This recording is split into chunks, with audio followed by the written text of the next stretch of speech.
Lola, pauwi na ako nila Lola. Hello po kayo sa vlog. Si Kuya, ano nga po pangalan niyo? Kuya Alex. Ayan, si Kuya Alex. Taga dito po yan sa Ibaan, Poblacion sa Batangas. Kung mamapasyal po kayo dito, hanapin niyo lang si Kuya Alex. Malapit lang po yan dito sa ano, sa sentro ng Alex. Ibaan. Simbahan po dito, ayan po, makikita niyo. Ayan. Medyo maaga pa. Ha? Pangilan?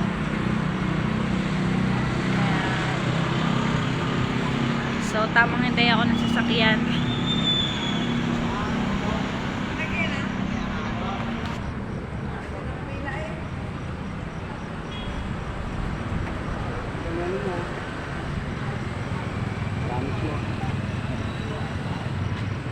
Si Alex, ano masasabi mo? Balis na ako. Balik na lang po ako para pagbalik. So, doon ko pala kawin niya si Ruru Madrid. Yung artista.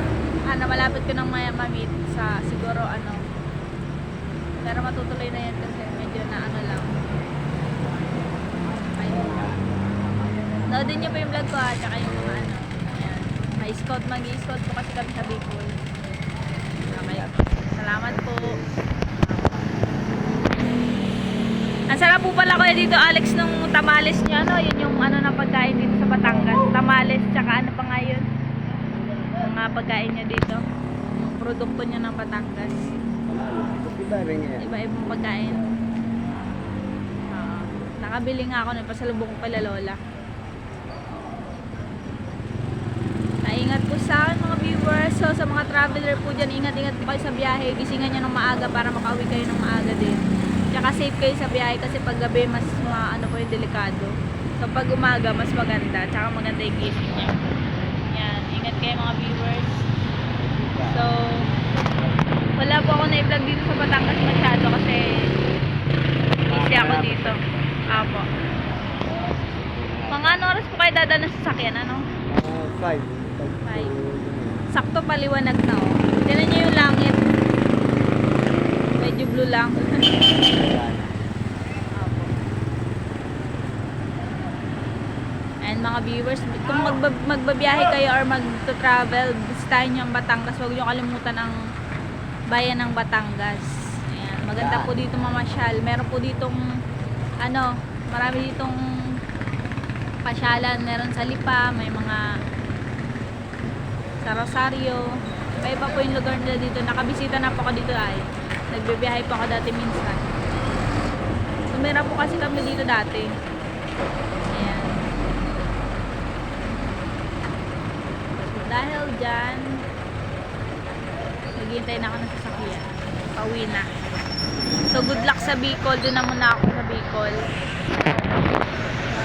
So, sa mga naghihintay dyan, paparating na si Casey Iligan. Ayan po. Sa mga team Kalinga po, kumusta po kayo dyan? Sana maayos lang kayo lagi sa mga ginagawa nyo. Ayan. On the way na. Ang daming ano, buti na lang sa Batangas, medyo less traffic. Pag sa Manila, grabing traffic dito siguro.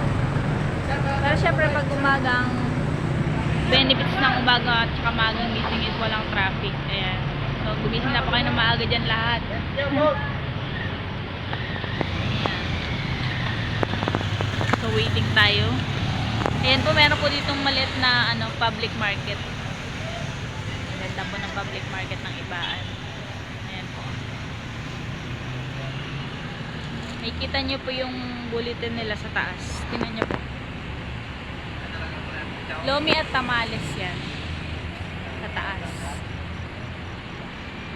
Yan, ang ganda ng lugar ng Batangas. Talagang pwedeng pasyalan.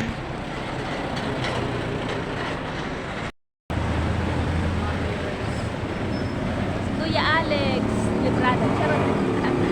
Anong apelyido nyo, Kuya Alex lang? Anong apelyido nyo? Kamukha ni Dolphy mga viewers, ano, sinasamahan niya ako dito sumakay kasi wala akong kasama sumakay na dito sa ano, Ibaan. Nag-aantay kami ng sasakyan. Yan, ang ganda ng Ibaan.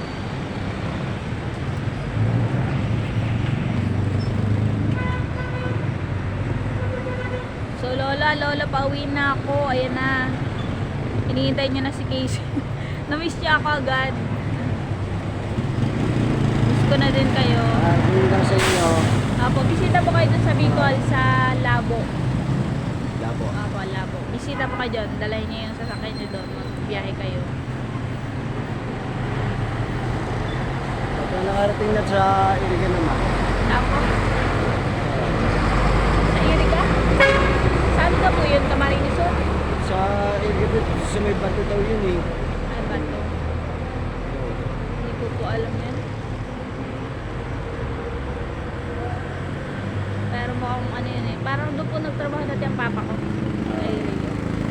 So, papa, shoutout sa pansanap. Sana nanonood ka.